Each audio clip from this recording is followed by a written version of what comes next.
మధ్యాహ్నం నాకు తెలిసేసరికి 12:30 వచ్చి చెప్పారు. నేను అంటే మున్సిపల్ మినిస్టర్ గారిని కాంటాక్ట్ చేయడం జరిగింది. ఆయన బిజీగా ఉండి ఇన్ఛార్జ్ మినిస్టర్ గారికి కూడా ఫోన్ చేశాను. ఆ ఇద్దరు మినిస్టర్లు నాకు దొరకలేదు. వెంటనే ఎమ్మెల్యే విష్ణు గారికి 3కి దొరికారు. ఆయన విష్ణు గారికి ఫోన్ చేస్తే లేదమ్మా సేఫ్గానే ఉన్నారు, ఏం భయపడక్కర్లేదు, వచ్చేస్తారు, ఏం భయపడద్దని చెప్పారు.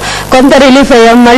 వెంటనే మళ్ళీ టీవీలో చూసి అసలు ఎందుకు ఇట్లా, అసలు మాకు అసలు మాటలు కూడా రావట్లేదు, అసలు అర్థం కావట్లేదు ఏంటి ఇట్లా జరుగుతుంది ఏంటనేది.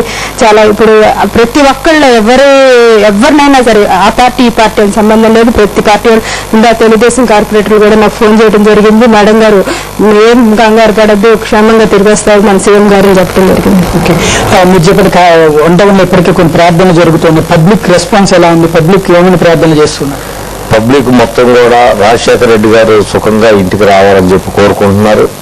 రంజాన్ పండుగ సందర్భంగా ఈ రోజు జరిగిన 5 నమాజుల్లో ముస్లిం సోదరులందరూ కూడా ఆ నమాజీతో పాటు ఈయన సుఖంగా ఇంటికి రావాలని, అలాగే క్రైస్తవ సోదరులు చర్చిల్లో ఇందాక నా దగ్గరకు వచ్చి ఓ ఫోటో అడిగి తీసుకెళ్లి చర్చిలో పెట్టి వాళ్ళు చర్చిల్లో ప్రార్థన చేస్తున్నారు. హిందువులు చేస్తున్నారు. అన్ని వర్గాలతోని ప్రేమ అభిమానాలు పొందినటువంటి మా రాజశేఖర రెడ్డి గారు ఎట్టి పరిస్థితుల్లో ఈ రాత్రికి ఎట్టి పరిస్థితుల్లో వస్తారని అందరూ ఆశిస్తూ, మధ్యాహ్నం నుంచి ఈ విషయం తెలిసిన తర్వాత ఎవరికి కాళ్ళు చేతులు ఆటలేదు. అందరూ కూడా ప్రజలు చాలా ఎదురు చూస్తున్నారు. కార్మిక వర్గం, అన్ని కులాలు, అన్ని మతాలు ఉన్నటువంటి వ్యక్తి ఆయన ఒక్కడే. ఆయన ఎట్టి పరిస్థితుల్లో దేవుడి దయ వల్ల, వెంకన్న బాబు దయ వల్ల ఎట్టి పరిస్థితుల్లో ఈ రాత్రికి ఆయన మా అందరికీ సంతోషం కోసం సరే వచ్చి మా ముందు ఉంటాడని చెప్పి అందరం కూడా ఆశిస్తున్నాం. మీరు చెప్పండి దాని